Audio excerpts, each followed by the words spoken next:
if you have some doubt regarding some topics, okay, and you want a revision of that, you can also let me know later. Okay, now I'm moving to the vapor power cycles. Okay, that is a new topic, final topic, and this vapor power cycles topic assumes that you are comfortable with properties of steam. Okay, so while solving numericals on vapor power cycles, you would also be getting a feel of how to use the steam tables. Okay, so don't worry about that. So vapor power cycles, let me show you. Let me write down what is that vapor power cycles. So vapor power cycles means we are talking about a specific vapor, that is water vapor I'm talking about. So steam power cycles basically. Steam power cycle is nothing but the thermodynamic cycle. It is a thermodynamic cycle which helps you analyze the thermal power plants. Okay, thermodynamic cycle which is relevant for analyzing the thermal power plants. So thermal power plant, you must be having some idea about thermal power plant. So whether anybody can list me the components of a coal-based thermal power plant? Components of coal-based, you can list down that coal-based thermal power plant. You can just type the components of coal-based thermal power plants. What are they?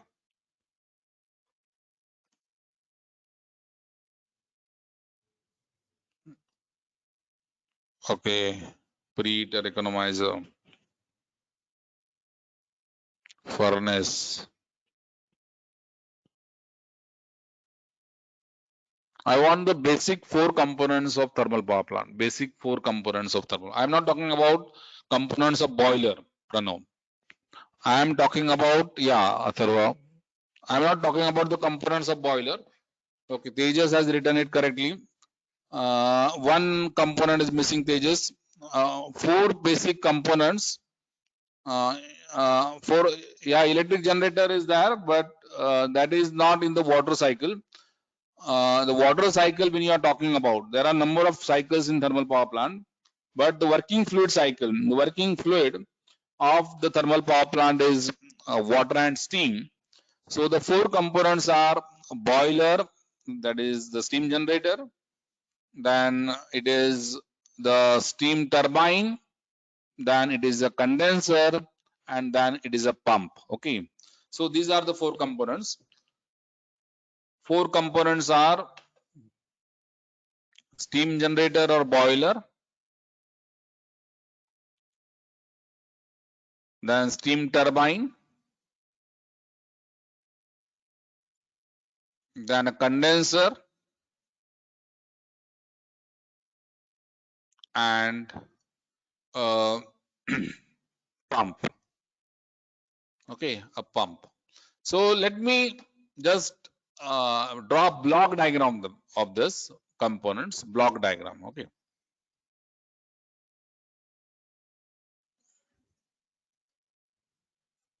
So there is a boiler. Steam is generated. The steam goes to the steam turbine. In the steam turbine, the steam is expanded, and then it goes to the condenser.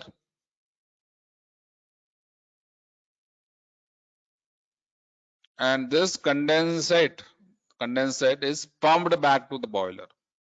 This condensate is pumped back to the boiler. Okay.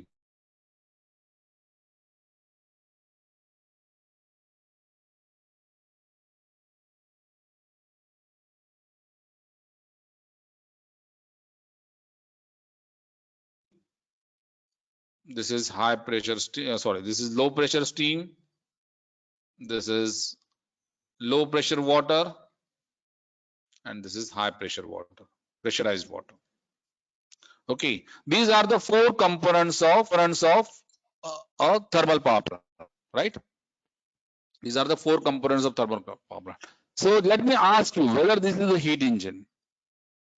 whether this is a heat engine. Yes or no? Yes or no? Whether this is a heat engine. Yes or no?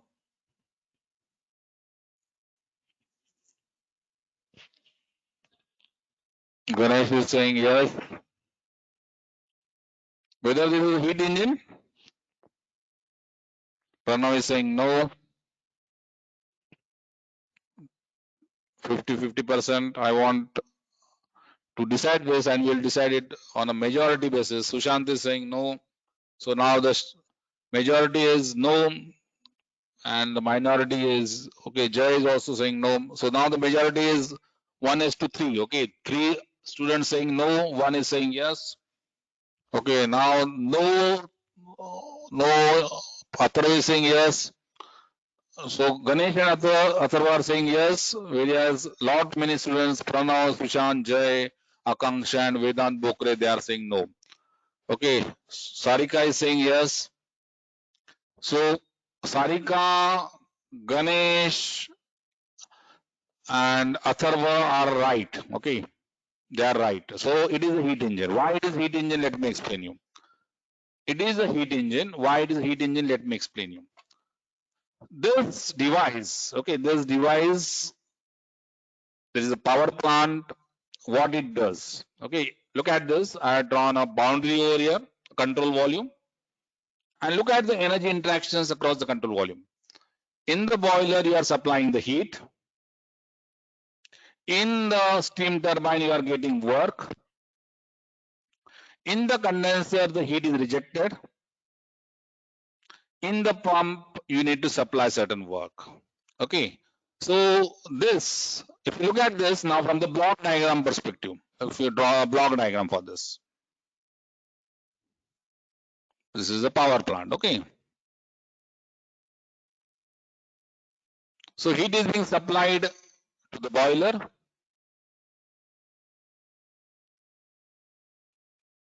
From certain source. Heat is being rejected via the condenser, to the sink, and you are getting a net work output, which is this. Okay, so this is the block diagram for a heat engine. Block diagram for a heat engine.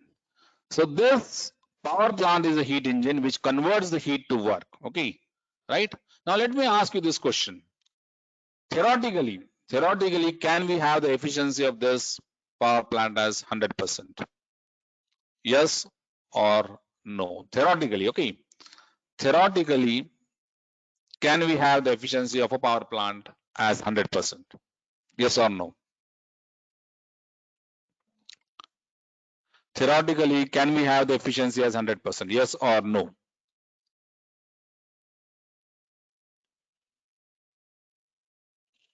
Okay, Ganesh is saying no.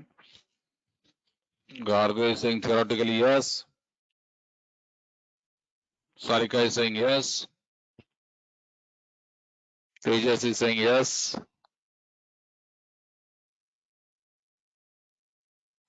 Atharva is saying yes. Ananta is saying yes.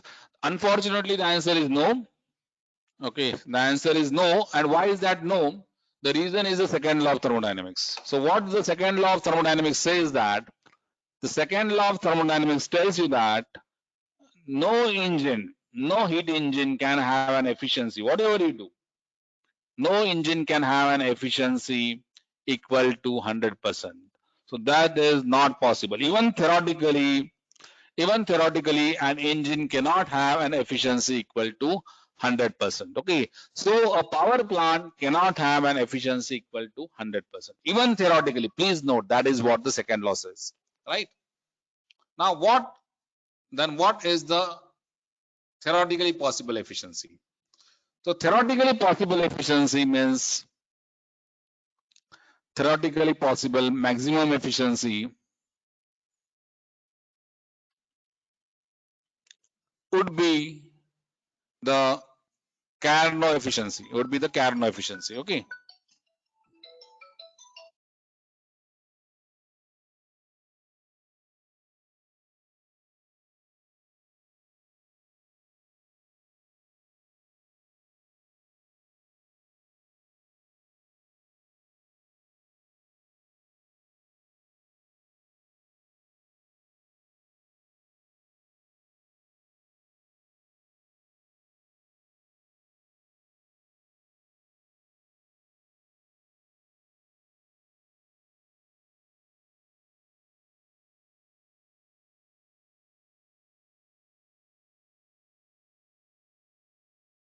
Okay.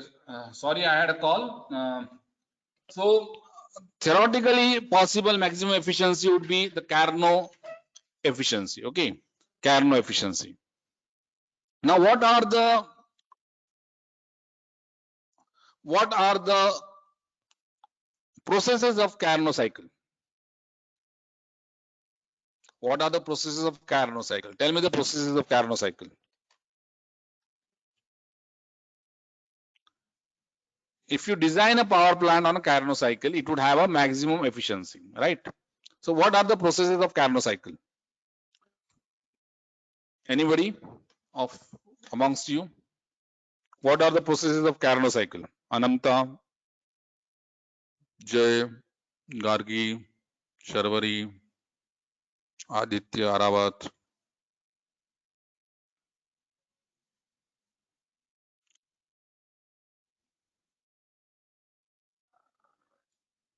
Okay. Nobody remembers? Anybody who remembers the processes of Carnot cycle? See, the efficiency of the power plant would be maximum if we can design a power plant based on a Carnot cycle.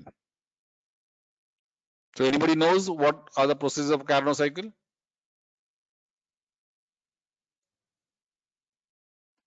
Okay, Anamta has written isothermal expansion, adiabatic expansion, isothermal compression, adiabatic compression. Okay.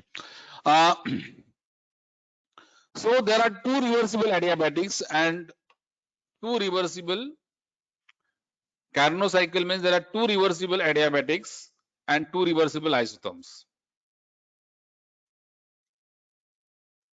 Two reversible isotherms and two reversible adiabatics. Meaning what? Meaning during two processes the temperature should remain constant and during the other two processes the entropy should remain constant. If you can design a power plant based on that, so let me try to draw this power plant on a vapor power cycle. Okay, I am drawing this power plant cycle, a Carnot vapor power cycle on a temperature entropy diagram. Okay, what I am doing is I am drawing a Carnot vapor cycle on a temperature entropy diagram. So this is a vapor dome. This is a vapor dome. Okay, and this is the temperature entropy diagram. Okay, vapor dome. This is a critical point. This is a saturation curve. This is a saturated liquid line. The area under this vapor dome is wet steam. The area outside this would be superheated steam, right? And on this side, it would be a subcooled liquid. Okay. So I want to draw a Carnot vapor cycle, right? So let me draw the Carnot vapor cycle like this. Suppose this is your 1, this is your 2.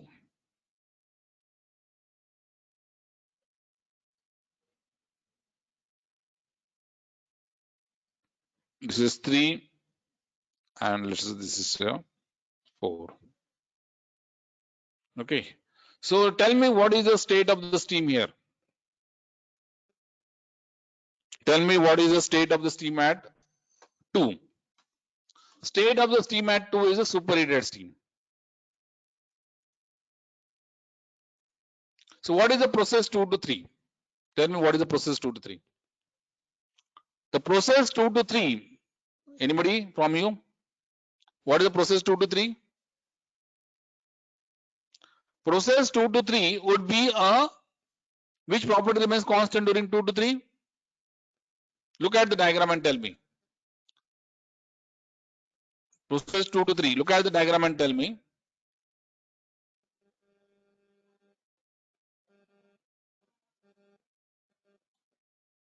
No, Gargi. Process 2 to 3, it is the isentropic expansion. The entropy, look at this is vertical on a temperature entropy diagram. So this is isentropic expansion. No, Pranav, it is wrong.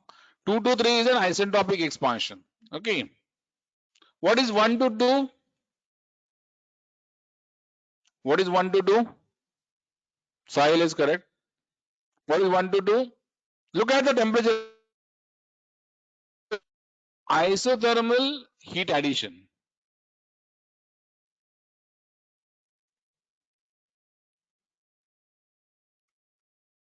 What is 3 to 4? What is 3 to 4?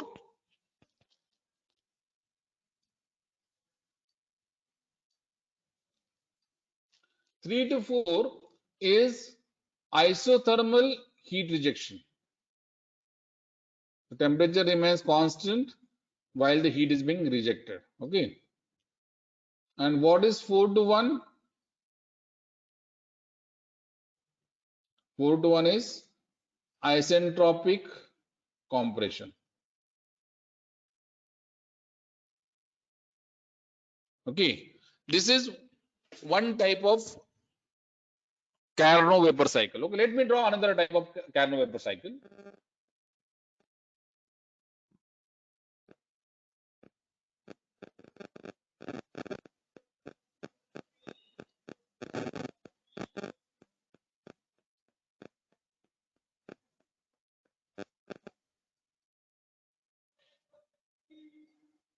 This is another Carnot cycle.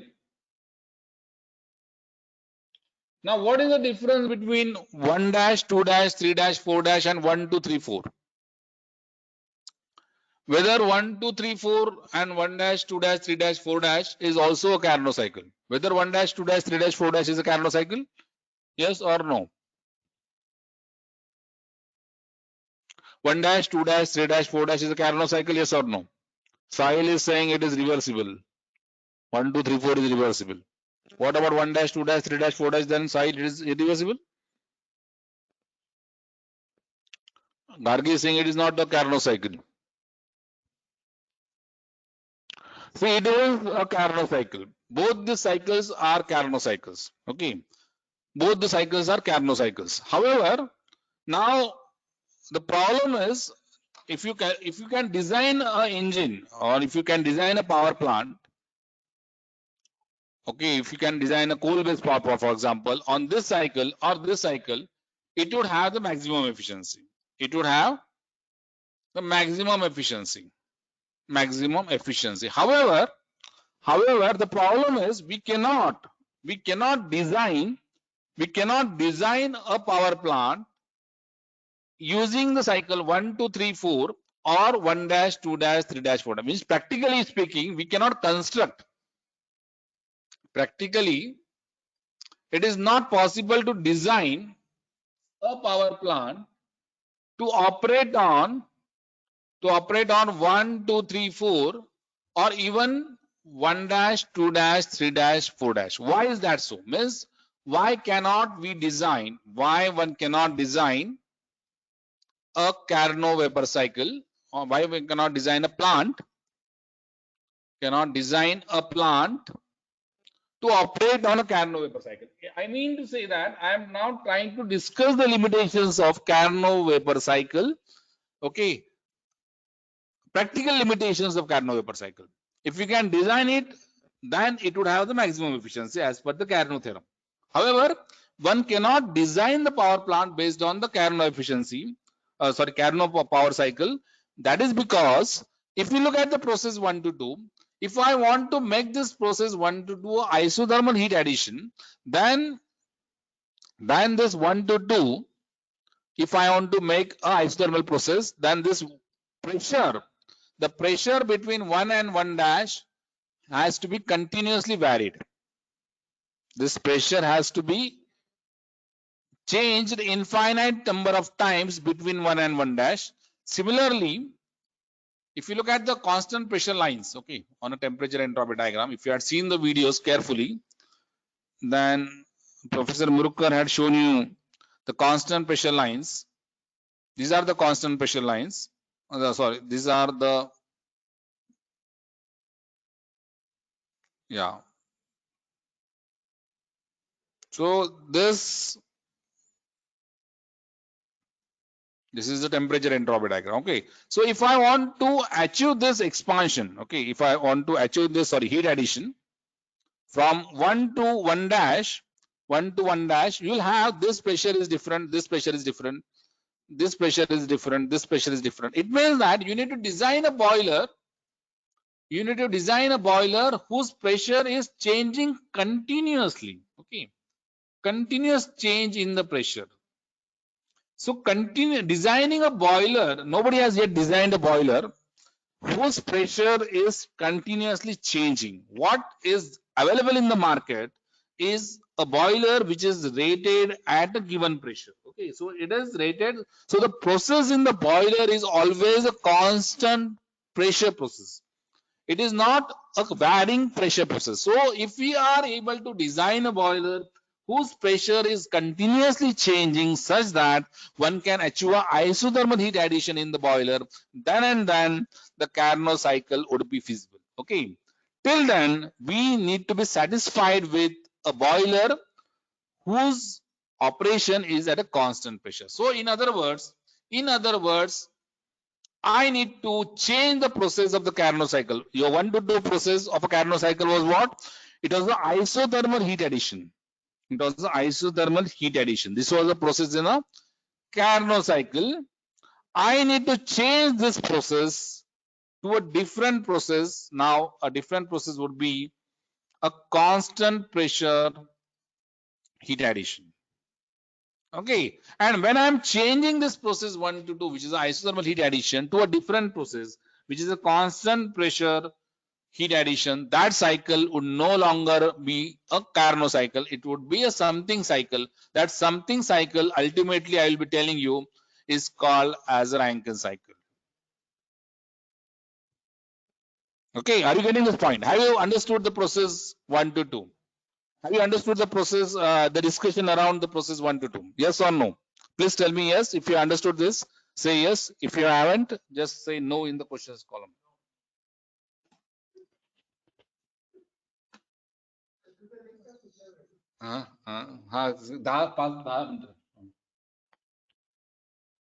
Have you understood this?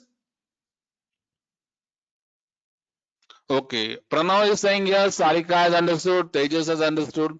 So note that the efficiency of the Carnot heat engine will be the maximum. Efficiency of the Carnot heat engine will be the maximum.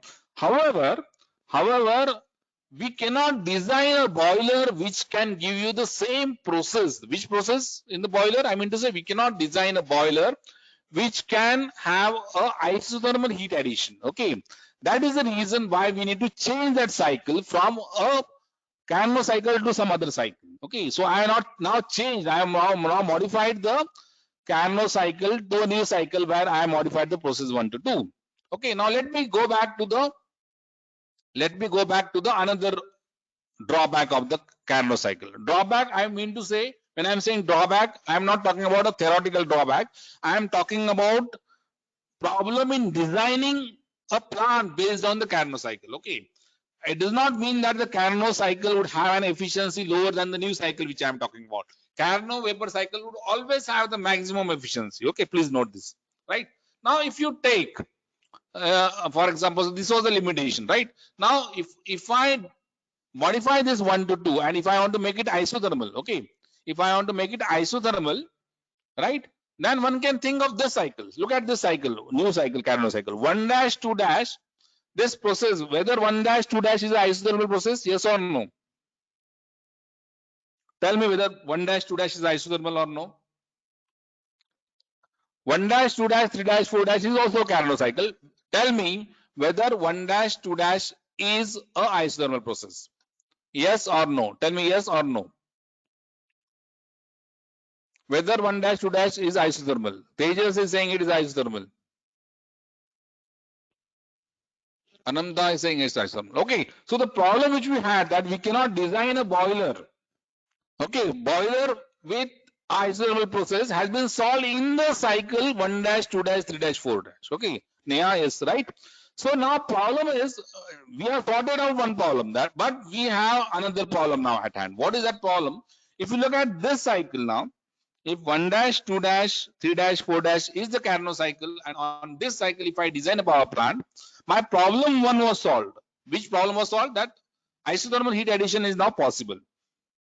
However, we have now two associated problems. What are those? One is you get a stream which is weight at the end of expansion, and then handling this weight stream in the steam turbine becomes the problem. Handling this weight steam, because look at this is a weight steam, no, at 3 dash.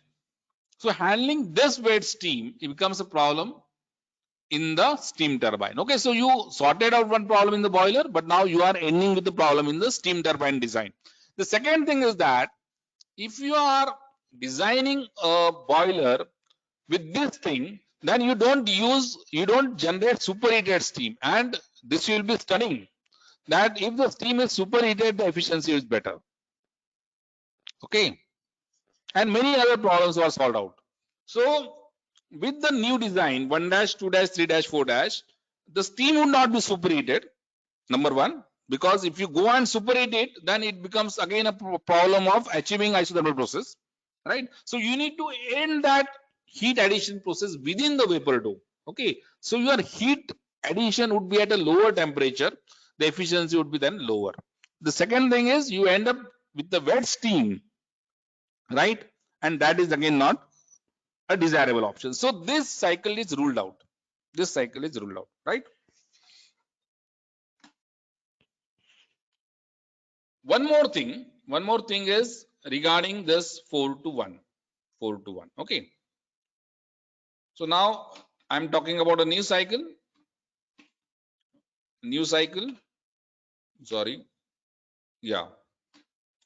2 to 3. What is 2 to 3 in a Carnot cycle? It is a reversible adiabatic expansion. Okay. So this reversible adiabatic expansion is also possible in the new cycle. So I'm not changing this process. This remains the same. Reversible adiabatic expansion. Okay. 3 to 4 was isothermal heat rejection. Again, I am changing for the same reason. I am changing this to constant pressure heat rejection. Why is that so? Again, as I said, if you want to design a condenser, okay, such that it is outside the vapor dome. Okay, look at the diagram again here. If you want to design this process 3 and 3 dash, this 3 and 3 dash, here the condenser has to be designed such that the pressure is continuously changing. So if you change that pressure continuously, then and then you will get isothermal.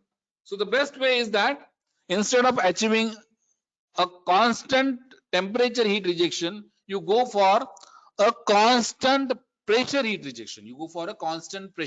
heat rejection. Okay, so you modify that cycle now. So what you have is a constant pressure heat rejection. Okay, so 3 to 4 now is constant pressure heat rejection, and 4 to 1, which was reversible adiabatic compression. Okay, this remains the same. So now you have a new cycle, and because obviously I have changed two processes. Which two processes I have changed? I have changed isothermal heat addition to a constant pressure heat addition, and isothermal heat rejection to a constant pressure heat rejection. So I cannot call this cycle as a Carnot cycle. The efficiency of this cycle would be less than the Carnot cycle. However, this cycle can be constructed. Okay, you can design a power plant, you can design a boiler which can give you heat addition at constant pressure. which you can design a condenser which can give you heat rejection at a constant pressure. And hence the power plant which we are talking about and which you see in the actual setups in the real life, that is not working on a Carnot cycle. It works on what is called as a Rankine cycle. Is this understood? So what are the processes in Rankine cycle? So processes in Rankine cycle is the heat addition is at constant pressure. The heat addition is at constant pressure, followed by an isentropic expansion in the steam turbine, and then a constant pressure heat rejection, and finally an isentropic compression. Is this understood?